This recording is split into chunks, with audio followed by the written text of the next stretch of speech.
10 minutes past 8 now. The Radio Wammo Breakfast. Issues of the day under T-Radar. Yes, joining us from Hawera today. G'day there, T-Radar. I was going to say sunny Hawera, then I looked out the window and I went, it's like a sun shower. Yeah. Sun showery Hawera. A rainbow? No, but I can see some men with machinery and a large field with some rubble on it. Oh, what are they doing there? Well, I'm at the new TSB Hub, which is their new sort of conference and sporting facility. Absolutely. It's really, I'm at the small town conference hosting that, and this is an example of what a small town can really do for itself. Fantastic sort of grandstand and big gymnasium courts, and there's a gym and a cafe, and the high school's over the road. And had the delightful pleasure yesterday of sitting through some sessions at the conference while watching out through the big picture window at the high school students repeatedly running endlessly backwards and forwards up and down the court. And I thought, school days, the happiest of your life. Sounds like the beep test. Terrible. Yeah. Terrible. And But then, sorry? well, as Hawera, I hear, is the home of the greatest museum in New Zealand. Look, I'm a museum fanatic, and if anyone hasn't been to the Tawhiti Museum in Hawera for a period of time, they should get in their cars and travel to this beautiful little town. It has got an exhibition that I would say is singularly the greatest exhibition in any museum in all of New Zealand, if not Australasia, if not any museum I've been in the world. Wow, goodness. What is it? High praise indeed. It's a Sealers and Whalers exhibition. And you go in, and Tawhiti Museum's always been very famous for its, a diorama, little miniatures and models, and you look at it and you go, there's some really fantastic dioramas. Well, the guy Nigel who runs the museum has gone, it is not enough to build a diorama that people can look at. I'm going to build a diorama so enormous that people can ride through it in a boat. No way. Yeah, totally.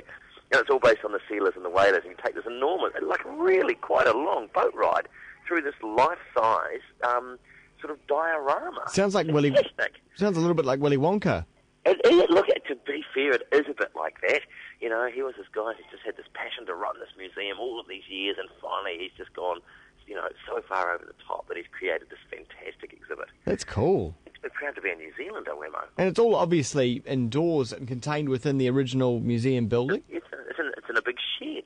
But Okay. you never know from outside what was in it. And you walk through this tunnel and suddenly you're in this... It's as if you're travelling through the middle of the deepest, darkest, densest New Zealand bush on a little boat along a river, and there's Maori warriors leaping out and having battles, and there's gun trading, and there's pigs leaping out, and cannons fire. Oh, fantastic. It's brilliant. Is it going to be permanent? Yeah, absolutely. Okay. Yeah. So it's well worth a trip down to sunny South Taranaki. All right. Or depending on where you are. So they've been building new facilities there. It looks like Invercargill are going to have to do the same thing. I cannot believe the sort of casual dismissal of the collapse of the Otago, of the Invercargill stadium roof. It's like, I didn't really expect that. I suppose we should figure out what happened. It's like, if there'd been a sporting fixture or something on in there, we could have been looking at an absolute catastrophe. Could have been pretty full on, yeah. There could have been any number of people killed or badly injured. An enormous roof with steel beams and girders and all of that collapsing under a bit of snow.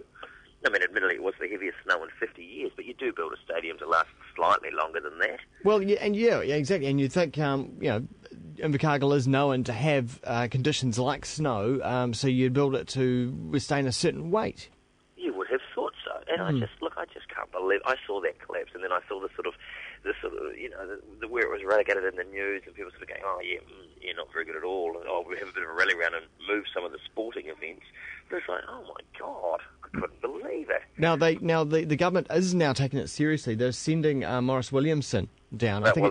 He's get any more serious than that. He's the Minister of, buildings or something, but they've sent him down to investigate. Now, does that mean?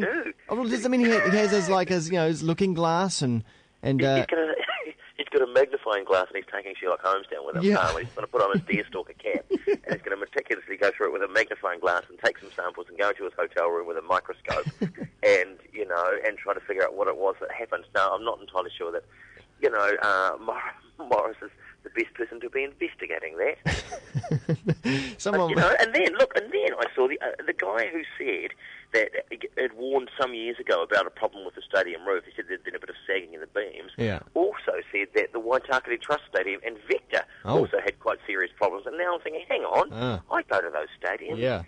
Am I ever going to feel comfortable at a Gaga concert again, sitting there with the thought that roof could collapse on my head at any second? Well, yeah, because it's not going to be snow, of course, but it'll be extreme bass. that could bring it down. Yes, that is exactly right. Yes. Imagine that, some thumping dance party. And there's some big crushes things. a whole lot of people in scanty lycra. Yeah, we've got the Gorillas coming up there, also Chemical Brothers. That's all happening before Christmas. It's a shambles, so hopefully they'll have rectified that. And something Makes else, me uncomfortable. something else coming up that is going to, of course, be taking place in all kinds of stadiums, but not here in Delhi, the Commonwealth Games. And you don't think they should go? I don't think they should go. What safety factors? Well, safety factors being one, but also I just have a real problem with major sporting events around the world now, and the way they've evolved to be more about the sponsors and money rather than the actual sports themselves, and also displacing local communities wherever they take place. They've spent all that time training, Wammo. All that time, all that energy, all that money, training, so they could, be the best in the Commonwealth. Yeah, they do it for themselves, they don't do it for us. Well, that is true, actually. That is a sort of a relatively selfish sort of thing, being a top-notch sportsman or person of any nature like that, isn't it? So, yes, they're not exactly doing it for the glory of the country. Yeah, the same thing is happening in Delhi that happened in Beijing, where the organisers go through and bowl down old suburbs that might look a little bit ghastly to visiting tourists and to athletes. Get them out of the way. Get them out of the way. In Auckland World Cup, they're going to, I'm sure they'll shoo the homeless people out, and if there's any suburbs around the area that aren't up to scratch, they'll come in and they'll get rid of people from some of the scunsier houses and your Kingslands and your Mount Edens. Yeah, it's just this fake. The whole thing's fake. I don't like it. It is fake. You're absolutely right, and I'm not entirely sure what to do. And the bill just gets bigger and bigger and bigger. The amount of money they spend on it is just absolutely ludicrous. India will be sort of in poverty. Oh, sorry, that's right, it is. Yeah. For years to come. Yeah. So, no, I think I was sort of in an odd sort of disinterested way looking forward to the games, but now I'm sort of looking forward to it and thinking, gosh, because they say, no, there's all the security. And look, there's a brilliant Emerson cartoon in the Herald today. He is and continues to be one of the great political cartoonists. And they got a little guy going up to the counter going, excuse me, who can I ask about security? And they say, Mahatma Gandhi, Indira, is it Indira Gandhi? All the sort of big politicians that have been assassinated over the years in India in the last few years. And I thought, yes, good point. It's going to be a very touchy and delicate situation. But at the end of the day, I think really it's up to the athletes. If they choose to go knowing all of the facts, then who are we to stop them? I reckon strip it back and turn it back into the old athletics days when we were at school. They seemed to be pretty cheap to organise, pretty easy. They were. You just have to have a field and a running track and a few volunteer marshals. A few cones here and there. Exactly right. There's nothing wrong with a few cones. No, not at all. Exactly. And finally, the election papers have arrived. They arrived in my mailbox yesterday for the local body elections. Yes, have you opened them? I did. Opened up one of them and voted for the mayor. Yes. I have no idea who anyone else is. And therein is the essential failing in democracy in the local body politicians. There's all of these people. You've got a wealth of choice. Who are they? Unless you've gone and actively participated in a council meeting, or you don't really get much from a newspaper article, and their billboards. I've been driving all over the country. If there is a person standing for a mayor or a councillor who does not have the phrase "standing for lower rates" on their billboard, I will eat it. Just everywhere. It's lower rates. That's all it is. Lower rates, lower rates, lower rates. And they think, it's not really the end-all, be-all of a campaign, but nonetheless, that is what's on their posters. And you think, how are you actually supposed to decide? It's madness.